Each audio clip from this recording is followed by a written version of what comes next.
1, 2, 3, ya. Tengo algo con el número 3 y les puedo contar en otro video.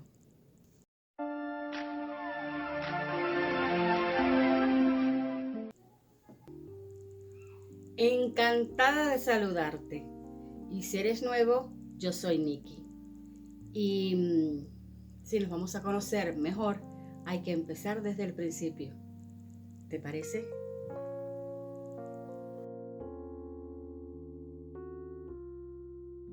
La idea de este video surgió de la melancolía del pasado cumpleaños de mi padre, que fue en este mes de febrero, y a honor a él les traigo su interesante historia. Historia con la que crecí, escuchándola desde niña y la que ha reforzado la persona que soy. Quédate hasta el final del video, no te pierdas el desenlace de esta historia, mi opinión reflexiva y las metidas de pata. ¿Qué es la superación personal según Wikipedia? Es un proceso de transformación en el cual una persona adopta nuevas formas de pensamiento y actitudes. Si crees en la posibilidad de transformar realidades, entonces acompáñame y viajemos juntos al pasado para conocer esta historia. Bueno, para ponerlos en contexto, mi padre nació en 1940 en Venezuela, Maracaibo, década en la que gobernaba el militar Isaías Medina Angarita. Su familia se conformaba de 9 hijos, siendo mi padre el segundo hijo. 3 hermanas, 5 hermanos, su papá y su mamá. Se notaba que en esa época no había internet. Mi padre experimentó la pobreza extrema y siendo un niño sufrió de poliomielitis, al parecer leve, que después de un tiempo con terapias se recuperó exitosamente. Situación que para sus padres lo ponía en desventaja en comparación con sus otros hermanos, poniéndole limitaciones. Pero no, que va, mi papá es todo un guerrero y se darán cuenta más adelante en la historia el por qué les digo esto.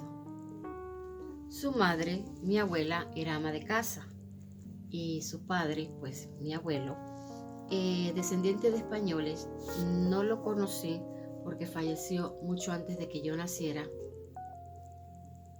Era zapatero, un oficio que era muy respetado para la época. Creo que con la llegada de la tecnología no hay muchas personas que ejerzan este oficio. Y pues no se ganaba mucho, y ustedes me dirán, 9 hijos y una esposa, no alcanzaba para cubrir todos los gastos. Al parecer, mi abuelo era un señor muy estricto, porque cuando yo veía las fotos en blanco y negro pegadas en la pared de la casa de mi abuela, yo siempre manifestaba el deseo de haber querido conocer a mi abuelo, pero al tiro me decían, no te creas, nos tuviera derechitos a todos como soldados. Retornando al punto de la historia. Cuenta mi padre que mi abuela iba de puerta en puerta tocando para pedir los sacos o costales donde venía el azúcar, el café, el arroz, la harina, y con esa tela le hacía a ellos la ropa. O sea, quedaban todos como uniformados, sin color, con un diseño muy simple. Y que cuando había maíz, mazorca, elote, choclo, no sé cómo le digan en tu país, les tocaba uno a cada uno. Y en el agua en que se habían hervido se reservaba, se guardaba para hacer una sopa simple para otra comida.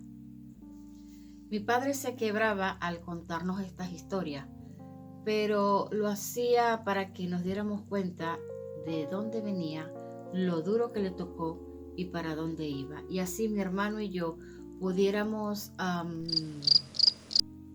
valorar todo lo que teníamos. Pero igual, escuchar estas historias de la boca de tu padre es realmente conmovedor. En fin, que muere mi abuelo, su padre, en los 1950. No tengo fecha exacta del fallecimiento, pero fue para cuando ya era la época de que gobernaba Carlos Delgado Chalbot. O sea que mi papá también vivió la dictadura de Marcos Pérez Jiménez. Les comento esto nada más para que entiendan la complejidad de la situación. Mi padre, que era muy consciente de que si el proveedor de la familia ya no estaba, había que hacer algo para sacar adelante a la familia. Así que asumió la paternidad de sus hermanos, demostrando su potencial. Dejó la escuela en el 7º grado para ponerse a trabajar para poder ayudar a su madre. Vendía periódicos, así como las películas antiguas, sí. Esos niños que vendían periódicos, él también vendió periódicos y limpió zapatos en una plaza con una cajita. Así se estuvo un tiempo, pero se dio cuenta que eso tampoco alcanzaba. Descubrió que si llevaba las botellas a la tienda o al abasto, le regresaban dinero a la gente. Así que le contó a otro niño que limpiaba zapatos, un limpiabotas, y entre los dos empezaron a recolectar botellas para lavarlas y llevarlas a la tienda. Luego se fueron a una construcción donde vieron que los empleados, los trabajadores, no tenían tiempo para guardar las botellas ni llevarlas, y ellos llegaron a recolectar las botellas. Las agarraban y las cambiaban por una locha, una moneda la cual yo no conocí, pero tengo entendido que es la mitad de un medio, que vendría siendo 12.5 céntimos. Para que se imaginen cuántas botellas entonces tenían que recolectar para ganarse un dinerito. O sea que ya estaba adelantado para su época, ya reciclaba. En esa construcción encontraron una carretilla dañada, la agarraron, la lavaron, la arreglaron y ahí llevaban las botellas a la tienda para cambiarlas. Después ahorraron un poco y se arriesgaron en comprar una caja de refresco. La llevaron a la construcción para los empleados y pues vendían el refresco y de una vez se quedaban con la botella para irla a cambiar. Y así fue como comenzó el primer negocio de mi papá, que con el tiempo logró crecer sus dones, talentos y capacidades. Descubrió que era bueno para el comercio y cada vez pensaba en algo que le generara dinero y que fuera legal. Y así fue conociendo cada vez más personas por sus habilidades y carisma. Se convirtió en un excelente comerciante y sacó adelante a su madre y hermanos. Él dejó de estudiar, pero se comprometió en darle los estudios a aquellos hermanos que quisieran estudiar. Así que una de mis tías se graduó de educadora y después que se graduó, ella continuó estudiando hasta sacar un doctorado en educación. Escribió un libro de metodología. Yo podría decir que ella era la culta de la familia. Otro de mis tíos se graduó de abogado, que era el sueño de mi padre, la carrera que mi padre siempre soñó estudiar. Y otro tío se graduó de ingeniero agrónomo. Los demás hermanos solo llegaron hasta la secundaria. Y como ya conocía a otros comerciantes, se asociaba con ellos y así viajó mucho por el mundo. De hecho, en uno de sus viajes se llevó una foto en blanco y negro a un artista europeo para que le hiciera un cuadro a colores de mi abuelo trabajando en el taller de zapatos. Es un cuadro bellísimo que se encuentra actualmente en donde vive mi mamá. Pero mi mamá realmente no es buena con la tecnología y si yo le digo que le tome una foto para que me la envíe, eso le va a ocasionar a ella un malestar. Pero yo utilicé esa foto para mi tesis de grado y la llevé a blanco y negro. Y se las voy a poner en la edición por aquí por abajo para que entiendan más o menos de lo que les hablo. Ay, esas fotos en sepia, blanco y negro de mi padre en sus viajes de soltero en la Torre Eiffel, en el Molino Rojo, en muchos otros países me hacían soñar. De ahí es que viene mi alma de viajera. Cuando se casó con mi madre ya tenía una situación económica un poco estable, pero de igual manera él siguió creciendo económicamente con esa mentalidad de comerciante. Ayudó a muchísima gente. Las personas que lo conocen no me dejarán como mentirosa, porque realmente él ayudó a mucha gente.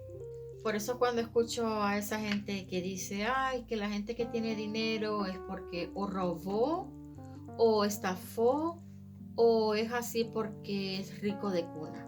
No, en ese momento es cuando yo pienso, Dios, perdónalos porque no saben lo que dicen. No en todos los casos pasa así. Hay otros que han hecho su dinero y su fortuna a base de esfuerzo.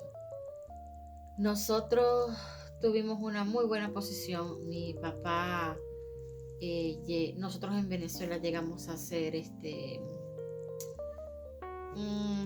tenemos una posición económica media alta, se podría decir. No éramos ricos, pero sí tenemos muy buena posición. A nosotros nunca nos faltó nada. Yo creo que nos sobró. Tuvimos de más. Tuvimos todo lo que queríamos, viajes, juguetes, comida. Y bueno, nunca faltaron los viajes y los paseos. Bueno, ahora vamos con la moraleja o reflexión.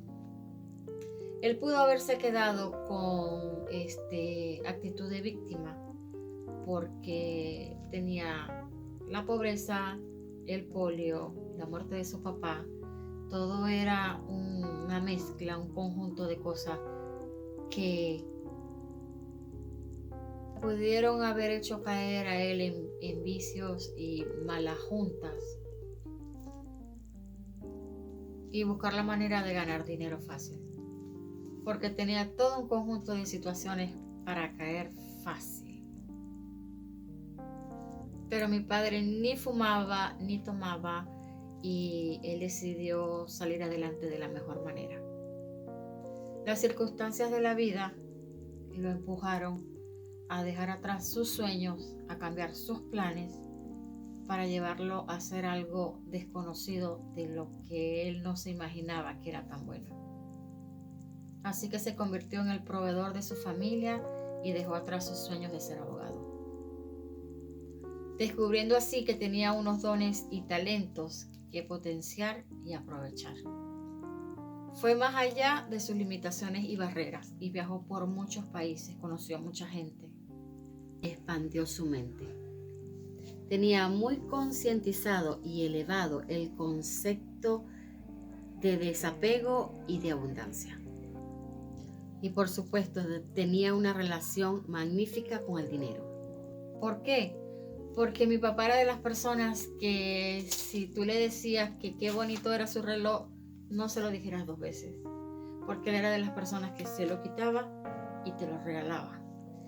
Ley de atracción, conceptos que ya existían, pero de los cuales no sabíamos el nombre. Mi madre siempre le preguntaba, ¿por qué tienes que regalar todo? Porque él regalaba todo. Si le decías que te gustaba un cuadro, lo regalaba. Si le decías que te gustaba una camisa, te la regalaba. Y él respondía de la manera más humilde, es que no todo el mundo tiene la habilidad que tengo yo para hacer dinero. Además, eso me lo puedo comprar más adelante. Yo confieso honestamente que no soy nada buena para el comercio ni para las ventas. No saben cuántas veces lo he intentado y no se me da. Cuéntame si tienes una historia de superación personal que quieras compartir. Me encantaría conocerla. Te leo en comentarios y gracias. Gracias por acompañarme en esta aventura.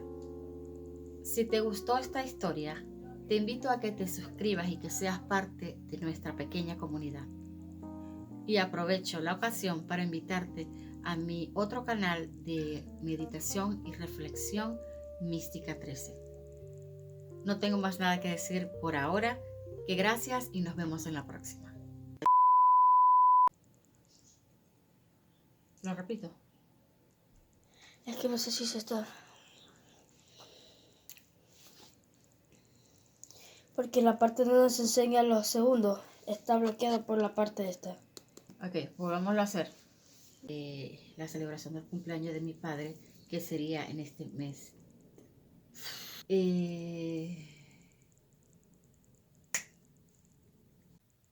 Y nos sobró, apágalo.